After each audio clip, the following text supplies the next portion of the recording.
c'est en Algérie que se situe le véritable départ de ce 5e Paris-Dakar.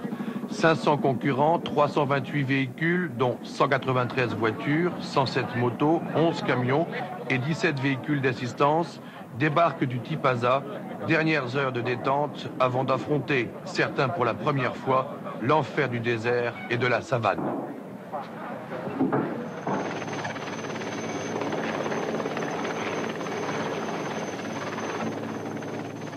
En Algérie, on les appelle les rallieurs. Accueillis avec éclat pour les premiers kilomètres de cette course au soleil, Alger-Togourt, une étape de liaison de 700 km de route goudronnée, avec tout de même les risques du trafic intense des camions et des autobus.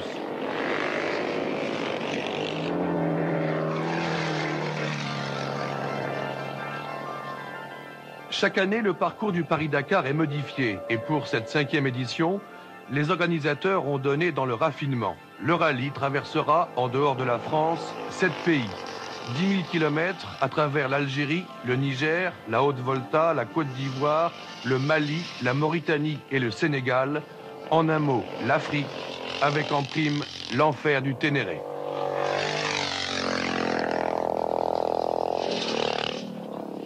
Parmi les voitures, la Mercedes Texaco de Jackie X et Claude Brasseur, équipage malheureux l'an dernier, bien décidé à prendre une revanche. C'est eux qui, dès le début, imposent un rythme effréné aux premières spéciales algériennes.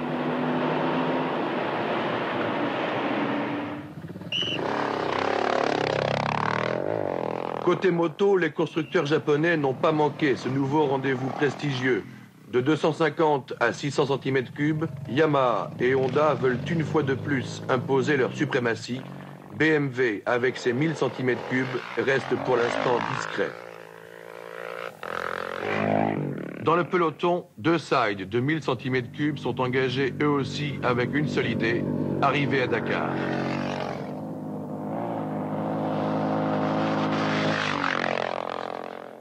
René Medj, la vedette.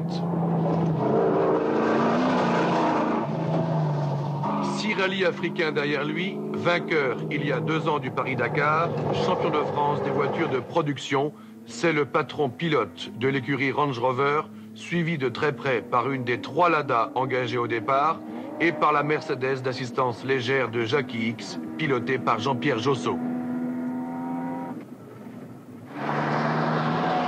Autre favori, les frères Marot sur R18, vainqueurs de l'an dernier.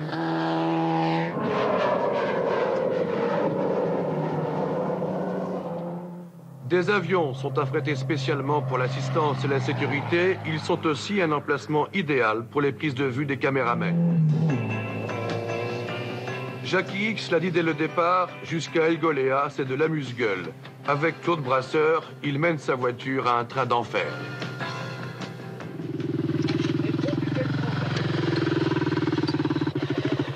Il faut aller chercher Cyril, hein.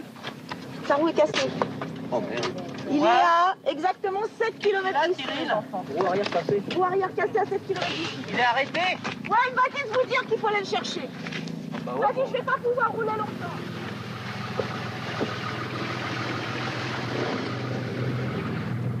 Jackie, comment s'est passée l'étape? Bien, sans problème. Pas de problème de navigation? Non. On a encore fait fort aujourd'hui, bien Ça a avant. baigné dans l'huile. Non, j'ai 12 heures tard. Il n'avait pas pour être à 0 tous les jours, normalement. Bon, si je comprends bien, vous faites la course avec les motos, pas avec les autres voitures.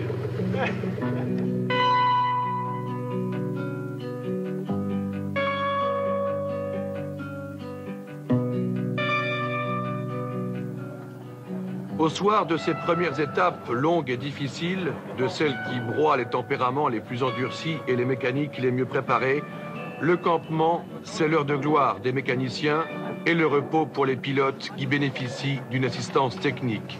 Les autres, ceux qui sont partis avec un sac à dos pour tout bagage, passeront souvent plusieurs heures à réparer eux-mêmes avant de s'endormir par moins 5 degrés alors qu'il fait plus 40 en plein soleil.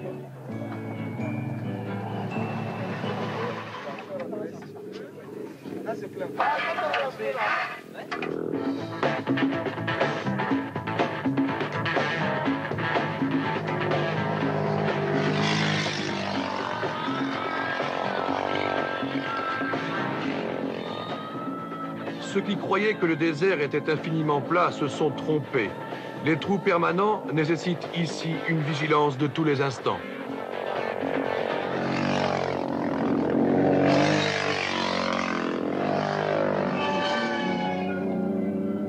Dans les premières étapes, la Range Rover de René Medge avait du mal à prendre ses tours. Elle était talonnée par celle de l'Artigue, qui ne bénéficiait pourtant que d'une assistance très légère, et par la Lada de Trossa et Briavoine.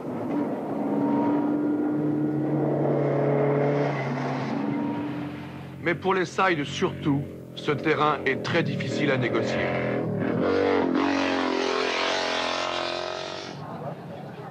Le matin, après une courte nuit de repos, la fébrilité et l'agitation gagnent le campement dès le petit jour. C'est l'heure du réveil, des ultimes mises au point, des derniers préparatifs, mais c'est l'heure aussi, pour les pilotes et les navigateurs, de relire avec attention le roadbook que Claude Brasseur appelle sa Bible et sur lequel sont inscrits kilomètre après kilomètre les repères et les embûches du parcours. C'est l'heure, enfin, où l'on mécanique une dernière fois avant un nouveau départ. Aujourd'hui, Borgo Madris, Ilisi, encore une spéciale de 400 km.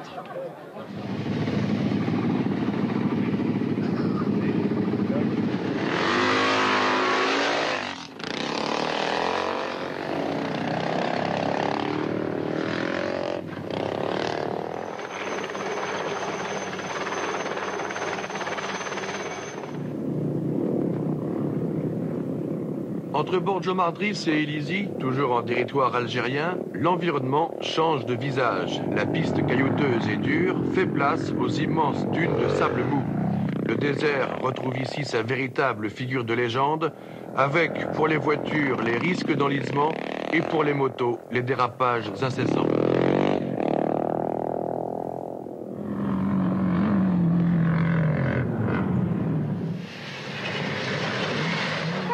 On oublie parfois qu'une dune peut cacher un trou.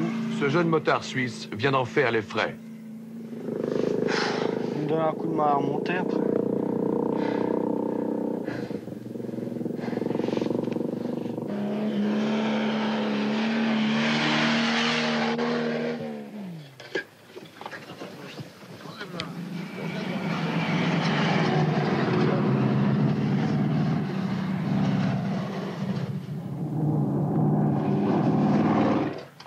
Même Cyril Neveu, déjà 3 fois vainqueur du rallye, n'est pas épargné et fait également une chute avec sa Honda. Tiens, bah, Allez, attends. Nigo, il va te donner. C'est bon.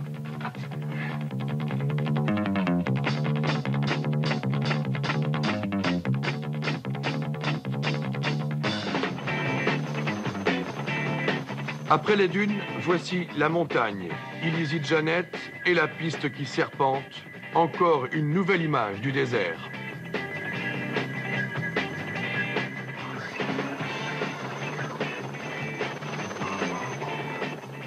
La route, certes, est tracée, mais reste très difficile parce que dérapante.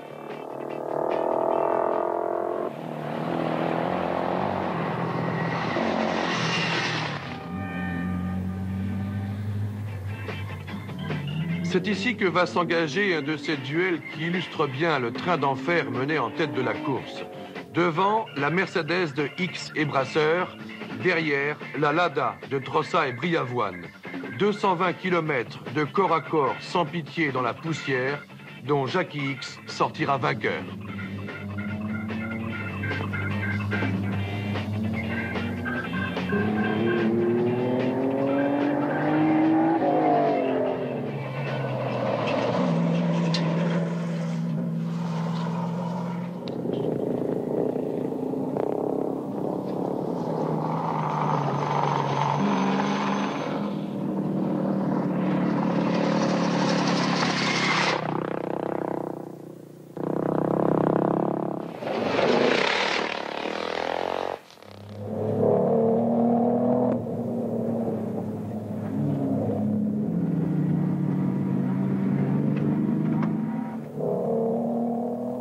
Derrière, les ennuis continuent. Martine Régnier et Babette Chili attendent patiemment au bord de la piste une assistance pour leur buggy.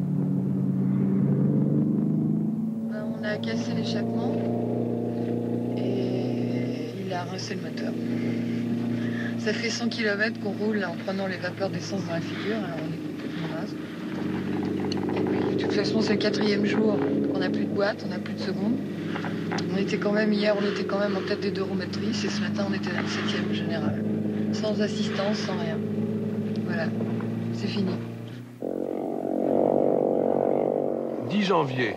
Entre Janet et Shirfa, 547 km de chaleur accablante et de mirage, où l'on passe de l'Algérie au Niger avec une seule obsession, ne pas s'écarter de la piste balisée tous les 500 mètres, à la recherche d'un sol plus dur. C'est ici que plusieurs concurrents se sont égarés au départ de l'étape, vers la Libye.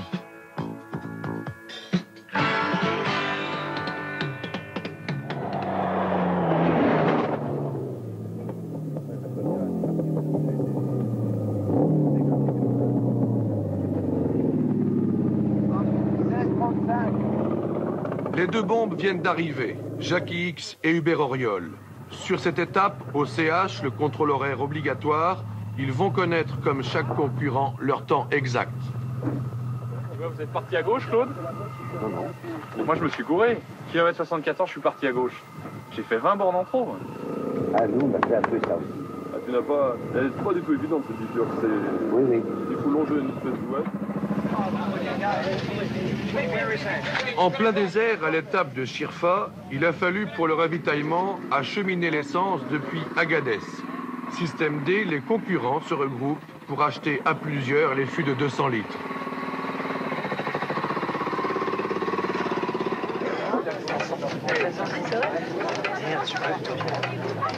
Ça y est, hein, mais le point. Combien de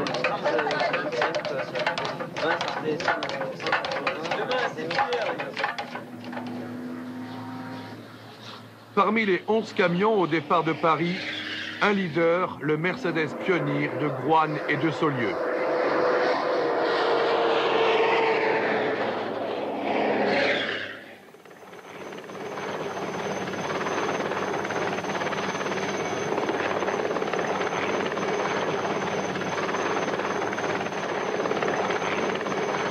Entre Shirfa et Dirkou, René Medj, 9e au classement général, profite, comme tous les concurrents, du calme plat de ses 240 km pour récupérer.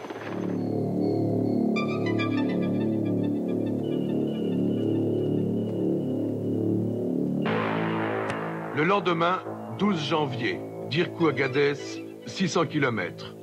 C'est le désert extrême, où l'on ne rencontre bien souvent que des ossements de chameaux et de chacals. Le royaume tranquille des Touaregs, on l'appelle alors le Ténéré, l'invention majeure de ce 5e Paris-Dakar.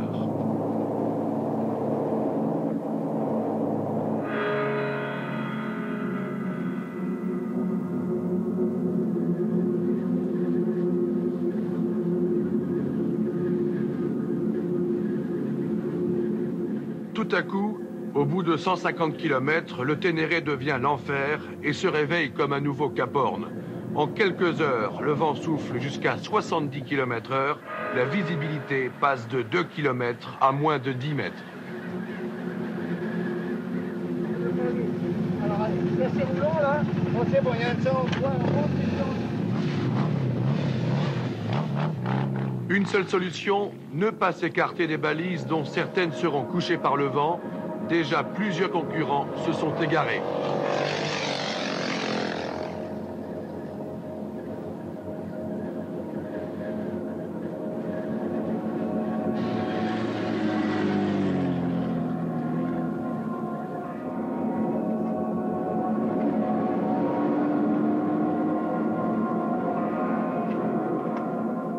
L'arbre du Ténéré, métal immobile dans la tourmente, oasis inespérée, point de ravitaillement nécessaire pour les motards que beaucoup ne verront même pas dans le vent de sable. Panique, catastrophe, voyage au bout de l'enfer, ces mots sortiront plus tard de la bouche des meilleurs concurrents.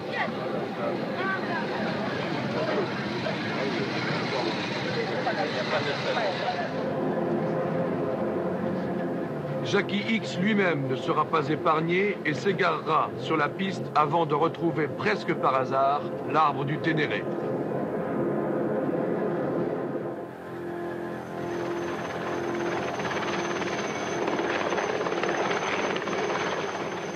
Plus question de voir le relief des dunes soulevées par le vent et masquant les pièges de trous atteignant jusqu'à 10 mètres, dans lesquels plusieurs concurrents atterrissent en vol plané.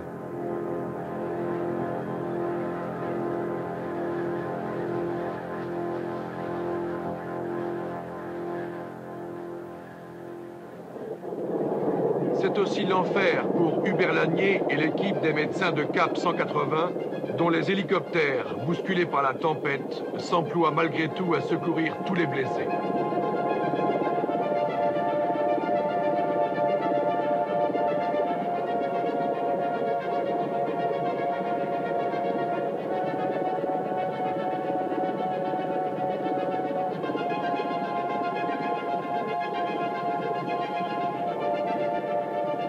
Parmi les concurrents égarés, Christine Martin a eu de la chance. Avec un autre pilote, Jean-Jacques Cloux, elle arrivera à Agadez de jour. On s'est paumé, on a sauté des dunes, mais enfin on est arrivé de jour. Alors c'était le principal. On est là, on est content. Où en est l'équipe Honda maintenant? Il n'y a plus que Robin qui est neveu et les 2 filles. Les 3 autres ils sont perdus. Et Vassar et Deseul, on ne les a pas retrouvés. Pour d'autres qui arrivent beaucoup plus tard dans la nuit, les mots n'ont plus beaucoup d'importance.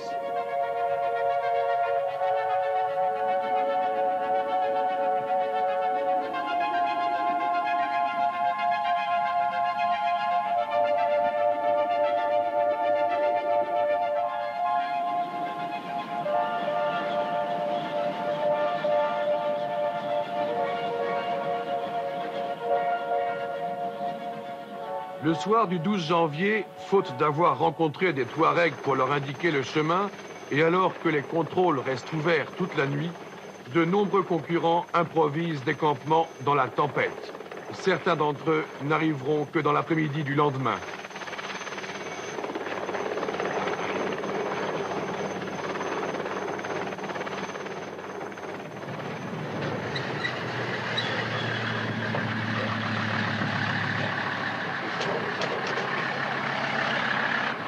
À peu près à 80 bornes d'ici. Parce qu'on a récupéré un vent de sable terrible, où il n'y a strictement rien. Toute la piste était entièrement effacée à travers la végétation. C'est vraiment la catastrophe. Quand la nuit est tombée, ça a été vraiment l'enfer. L'enfer a commencé parce qu'on ne voyait plus à 3 mètres. On a été obligé de bivouaquer parce que c'était vraiment plus raisonnable. Je crois qu'on serait vraiment parti dans la nature et très loin. On arrive maintenant, crevé, sans avoir dormi. Voilà, bonne chance, hein.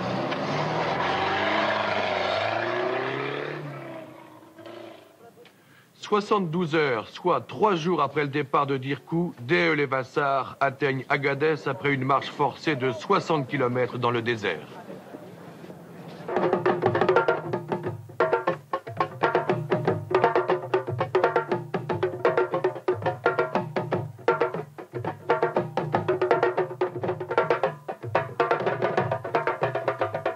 Et voici l'Afrique noire, où le désert devient savane.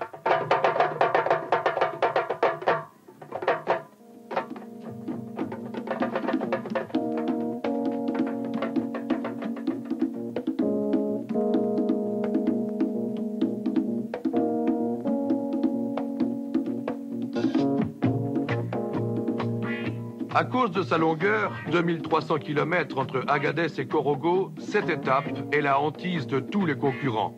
Sans compter que le vent continuera de souffler en tempête pendant les 100 premiers kilomètres.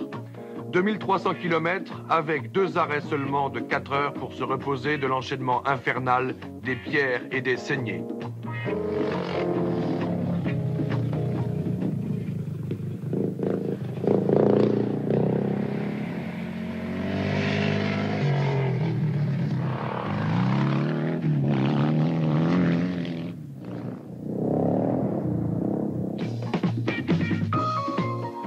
Même les leaders du classement X et Brasseur n'échapperont pas aux coups de pompe et iront jusqu'à s'endormir au bord de la piste. L'étape sera remportée par la Lada de Trossa et Briavoine. C'est sur ce parcours que Jean-Noël Pinault, habitué du rallye, copain de tous, est victime d'un accident stupide. Sa mort frappera de plein fouet tous les motards, dont Jean-Claude Olivier, patron pilote de Yamaha. Y a-t-il une fatalité, une responsabilité? Je ne pense pas. Je crois que chaque concurrent a pris ses responsabilités en partant d'Agadez. Et de toute façon, c'est le principe même du rallye. Chaque concurrent, en partant au Paris-Dakar, c'est le risque qu'il prend et c'est à lui effectivement de le doser. Agadez-Corogo, ce sera l'étape la plus éprouvante pour les motards, pour lesquels Jacky Ickx ne cache pas son admiration. Moi, je suis plein d'admiration pour les motards parce que ce qu'on a vécu depuis 2300 km maintenant, même si la liaison n'était pas en temps imparti difficile à réaliser, puisqu'on a tous fait largement plus qu'on aurait dû faire. La piste a été truffée de cailloux, de saignées, de rochers, de marches à franchir. Et je veux dire, pour les motards, ça a dû être quelque chose d'absolument très très difficile. Fatigué, quand même. C'est dur? Bon, c'est surtout... quand on se dit qu'on a 2300 bornes, ça paraît fou. Et puis en fait, on arrive au bout, mais c'est les derniers 100 km qui sont longs. On a l'impression qu'on n'arrivera jamais au bout. Et ce n'est pas fini. Le lendemain, 17 janvier, nouvelle étape de liaison entre Corogo et Nara, 900 km de piste rapide. La BMW de Hubert Auriol est en tête du classement moto avec plus d'1 heure d'avance sur la meute des poursuivants. Jacky Ickx et Claude Brasseur ont quant à eux 45 minutes d'avance sur la Lada de Trossa et Briavoine, sans aucune inquiétude pour leur Mercedes.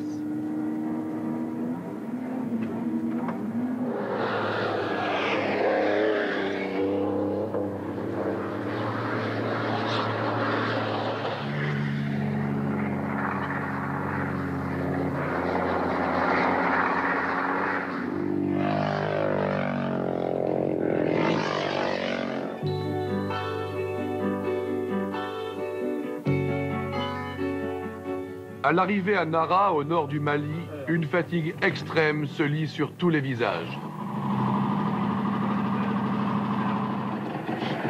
Pas trop fatigué? Si, si. Si, mais on va dormir un bon coup, après ça va aller mieux tout de suite.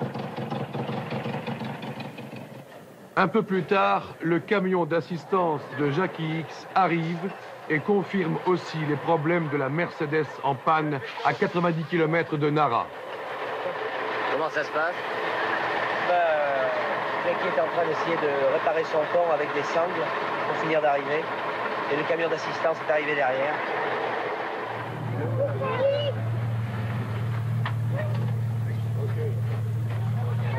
Oui, tu crois?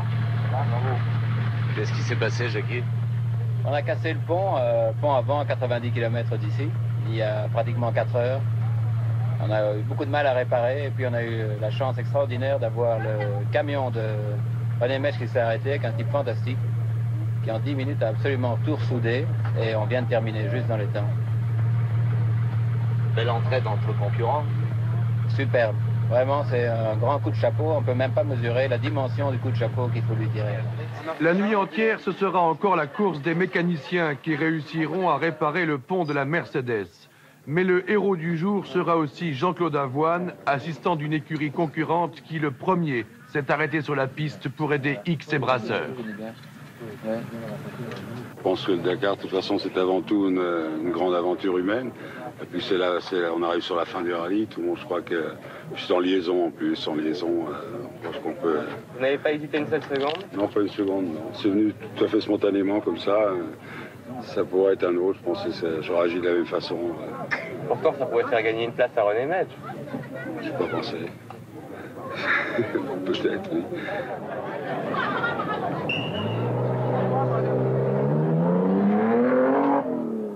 « 17 janvier, Nara-Kifa, une nouvelle spéciale de 600 km. Ickx et Brasseur sont au départ, toujours premiers au classement, malgré leur panne de la veille. Le Range Rover de René Mèche et Gillot est troisième.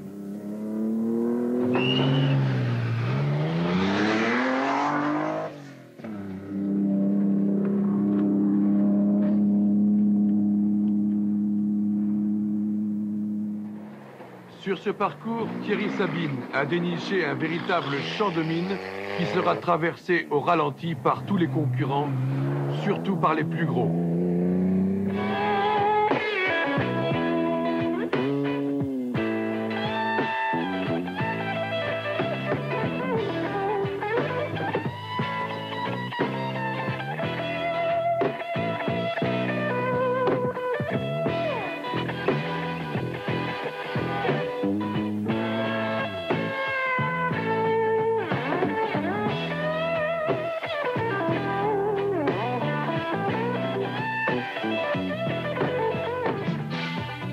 C'est en revanche la fête pour Hubert Auriol, dont la BMW caracole en tête du classement moto.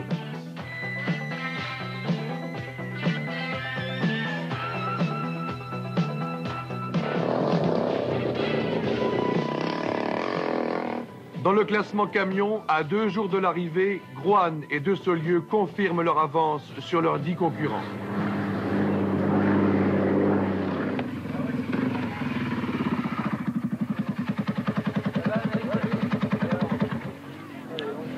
On est arrivé. Ouais.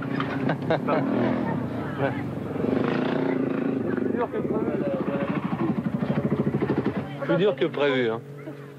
Enfin, 19 janvier, Tiogoun, la plage, la mer promise et surtout des retrouvailles bien agréables.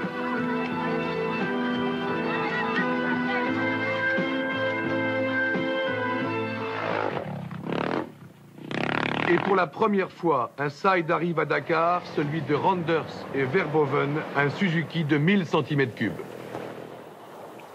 Le lendemain 20 janvier, dernière étape, Tiogoun-Dakar, 100 km de plage, une formalité. «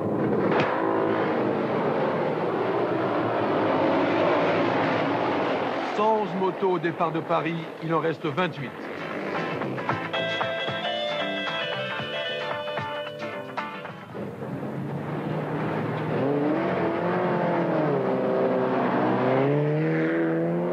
60 voitures, soit le tiers seulement des engagés, finiront le rallye.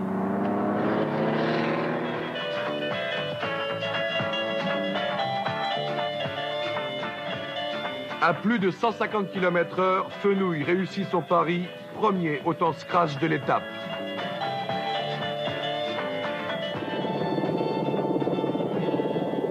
Au bout de la plage, la ligne d'arrivée après 10 000 km du plus difficile des Paris-Dakar. C'est enfin la fête pour les vainqueurs. Hubert Auriol remporte ici son 2e Paris-Dakar.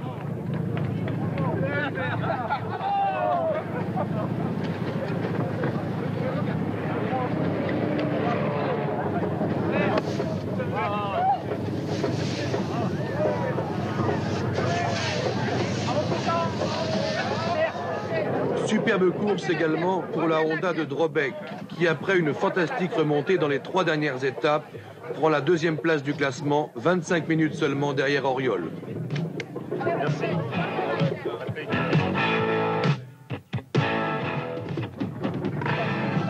Parcours sans faute pour Jackie X et Claude Brasseur, victorieux avec 1 heure d'avance sur Trossa et Briavoine de ce Paris-Dakar de la revanche.